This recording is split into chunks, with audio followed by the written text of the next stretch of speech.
Wala Vidyarthi Bhai Beno, I welcome you to this video class arranged by DO Office Palampur.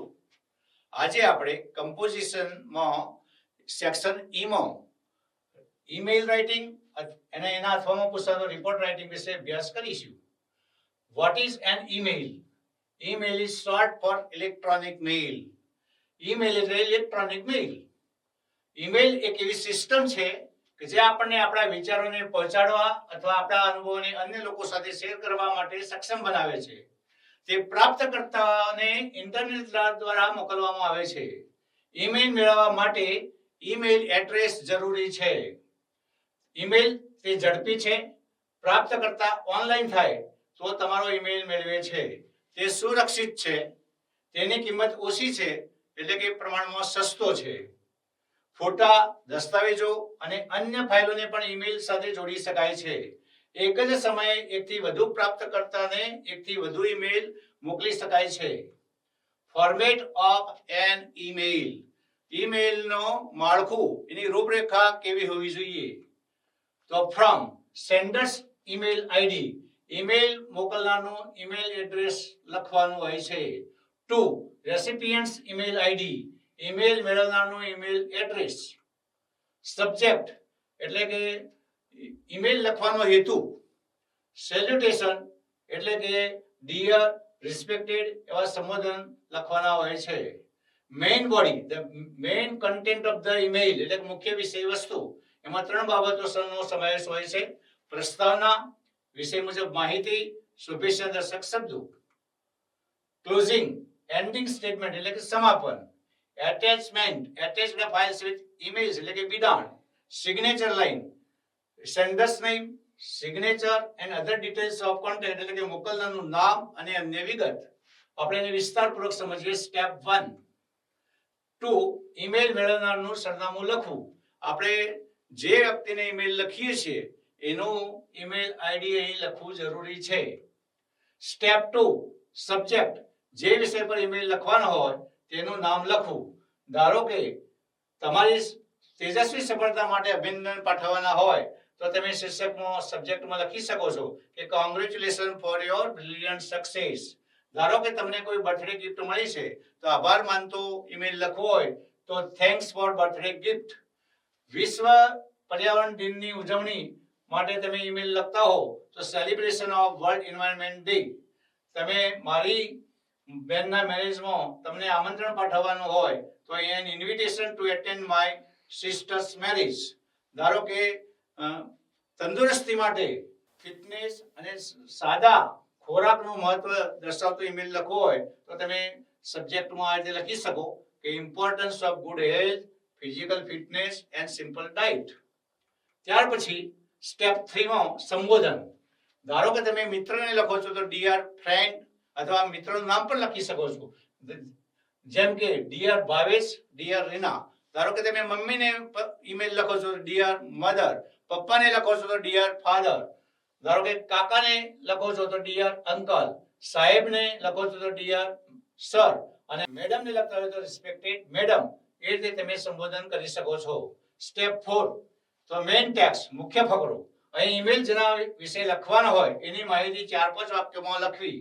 તો email લખવા માટે તમારી પાસે શબ્દ ભંડોળ હોવું જરૂરી છે અને ઈમેલ જે વિષય આપેલો હોય એ વિષયના અનુરૂપ તમે સાદો વર્તમાનકાળ કે સાદો ભૂતકાળ, સાદો ભવિષ્યકાળ કે પૂર્ણ વર્તમાનકાળ વાપરી શકો છો. નંબર 5 માં કન્ક્લુઝન એટલે કે અંત. એની અંદર તમે પ્રોત્સાહન, ચીયર્સ, પ્રણામ, રિગાર્ડ્સ વગેરે જેવા 1-2 વાક્યો લખી શકો. દાખલા તરીકે take care of your health, give my regards to your parents, waiting for your reply, thank you very much. આવા તમે શુભેચ્છા દર્શક વાક્યો લખી શકો છો. સ્ટેપ 6 ની અંદર વિદાય વચન. વિદાય વચનમાં yours lovingly, your loving friend, yours lovingly friend Ankit Chaudhary, yours truly Dilip, yours faithfully Amisha. એ રીતે તમે લખી શકો છો. અહીં 2 ઈમેલના ઉદાહરણો આપેલા છે, એનો તમે બરાબર અભ્યાસ કરજો અને ત્યાર પછી પરીક્ષામાં પૂછાય એવા કેટલાક ઈમેલનું અહીં લિસ્ટ આપેલું છે, એની તમે પ્રેક્ટિસ કરજો અને તમે સારા માર્ક્સ મેળવી શકશો. ત્યાર પછી બીજો ટોપિક છે રિપોર્ટ રાઇટિંગ. તો રિપોર્ટ રાઇટિંગ એટલે શું? What is report writing? Report writing word itself suggests us the idea of preparing a detailed description of any incident that you witnessed. અહેવાલ લેખન એ અમુક સમય પહેલા બનેલી ઘટનાનું વર્ણન છે. જુદા જુદા પ્રકારના રિપોર્ટ હોઈ શકે છે. દાખલા તરીકે કોઈ સ્થળની મુલાકાત લીધી હોય તો એનો વિઝિટ વિશે પણ તમે લખી શકો, મુલાકાત વિશે લખી શકો. કોઈ દિનની ઉજવણી હોય, કોઈ બનાવ કે ઘટના બની હોય, એના વિશે પણ તમે રિપોર્ટ લખી શકો છો. રિપોર્ટ એ લેખન કાર્યનું વર્ણનાત્મક સ્વરૂપ છે જે ઘટનાનું ક્રમિક અને તર્કબદ્ધ વર્ણન કરે છે. નીચેના મુદ્દા ધ્યાનમાં રાખવા. તો પહેલા ફોર્મેટ. તો રિપોર્ટનું માળખું કેવું હોય, એનો આઉટલાઈન એટલે કે એની રૂપરેખા કેવી હોય આપણે જોઈએ. તો ટાઇટલ. તો મધ્યમાં રિપોર્ટ રાઇટિંગમાં એ આપણે મધ્યમાં ટાઇટલ લખવું. ત્યાર પછી ડેટ લખવાની. ડેટ લખવા માટે ધારો કે આજની તારીખ 13મી જાન્યુઆરી છે તો 13th January 2025 તારીખ લખી શકાય. પ્લેસની અંદર જે સ્થળ હોય, પાલનપુર, બરોડા, સુરત, અહેમદાબાદ એવા સ્થળો તમે લખી શકો છો.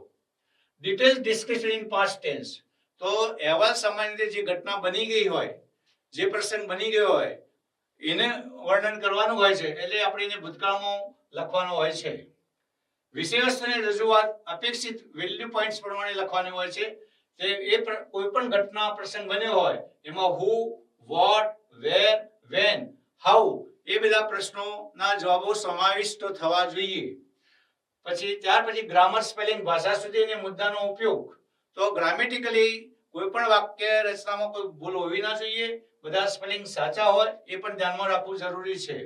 રજૂઆત વગેરે બાબતોને ધ્યાનમાં લઈ ગુણાંકન થતું હોય છે. ત્યાર પછી રિપોર્ટ લેખનમાં કઈ બાબતો પર ધ્યાન આપવું જરૂરી છે? તો કરેક્ટનેસ, ચોકસાઈ.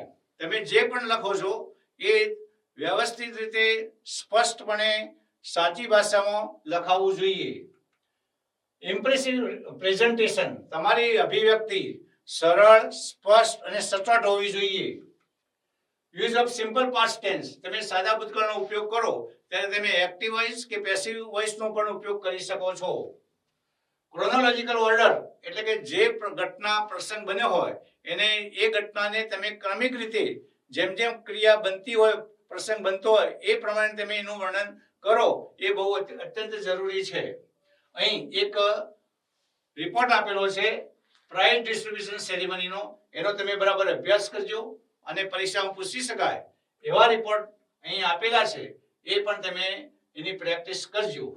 અને છેલ્લે દરેક વિદ્યાર્થી મિત્રોને તમે બેસ્ટ ઓફ લક અને તમારા બધાનો ખૂબ ખૂબ આભાર. થેન્ક્સ.